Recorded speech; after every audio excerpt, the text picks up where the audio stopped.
Écoute, Max, je sais pas trop comment t'annoncer ça, mais nous deux, c'est fini. Vraiment désolée. Quoi? C'est fini? Pour vrai? Mes lèvres tremblent. Je me retiens pour ne pas afficher le plus grand sourire au monde. Oh mon Dieu! Un long soupir de soulagement s'échappe de ma bouche. Oups! À voir les yeux écarquillés d'Elliot, je me rends vite compte que c'est un comportement étrange de la part d'une fille qui vient de se faire laisser par son chum. Bon, on s'entend. Chum est un bien grand mot pour décrire la place qu'occupait Elliot dans ma vie. Notre relation était loin d'être celle de Roméo et Juliette. Nos 3 semaines passées en tant que couple n'ont pas été très édifiantes, ni amoureuses, disons. Nous nous sommes embrassés à 2 reprises seulement. La première fois, c'était un petit bec sec à la volée dans le corridor des casiers juste avant un cours. C'est là que j'ai compris que nous sortions ensemble. Et la deuxième fois, c'était au cinéma. Il paraît que lorsqu'on embrasse l'être aimé, on ressent tout plein de papillons dans le ventre et on a l'impression de flotter sur un nuage, entouré de licornes et d'arc-en-ciel.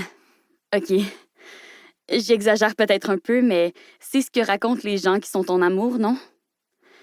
Moi, tout ce que j'ai réussi à sentir, ce sont nos dents qui s'entrechoquaient à cause de notre manque de synchronisme. Sans compter que j'ignorais totalement quoi faire avec ma langue. En contrepartie, Elliot essayait de l'insérer pratiquement de force dans ma bouche. Sans parler de toute la bave générée par ce baiser. Zéro agréable. Quand j'y pense, j'en ai encore un haut le cœur. Il a fallu que je fasse preuve d'ingéniosité les jours suivants pour l'empêcher de me frencher à nouveau quand nous nous croisions à l'école. J'ai même menti en prétendant que j'avais peur d'avoir attrapé le feu sauvage de ma cousine après avoir bu dans son verre. Pitoyable. Max, ça va? M'interroge Elliot.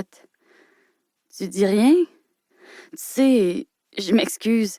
C'est pas toi, c'est juste que... Non, je comprends, t'inquiète. Tout est beau, c'est cool. Et même très cool. Non, mais pas trop quand même. Je me mords la lèvre inférieure pour m'empêcher de pouffer de rire. Mais qu'est-ce qui me prend? Y a rien de drôle là-dedans. Pauvre lui, je l'aimais pas. J'aurais dû le lui avouer dès le début. Alors nous n'aurions pas eu à vivre ce malaise. J'ai pas été honnête et je m'en veux un peu. Je sors mon cellulaire de la poche arrière droite de mon jeans pour essayer de focaliser sur autre chose. L'écran s'allume et affiche un texto de Rose. « Tu fais quoi aujourd'hui? Es-tu avec Elliot? » Je balais machinalement le message vers le haut avec mon pouce pour lui répondre. « Non, je suis libre. Elliot vient de me laisser. Je suis trop contente.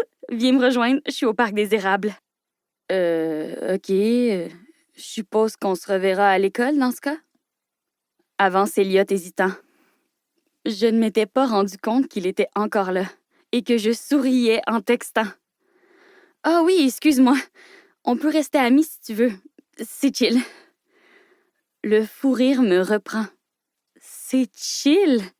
Depuis quand j'utilise cette expression? Ce n'est tellement pas moi. Elliot semble perplexe et moi je me sens ridiculement gênée. La vibration de mon téléphone m'indique que ma meilleure amie m'a probablement répondu. Je baisse les yeux et regarde subtilement l'écran où je lis.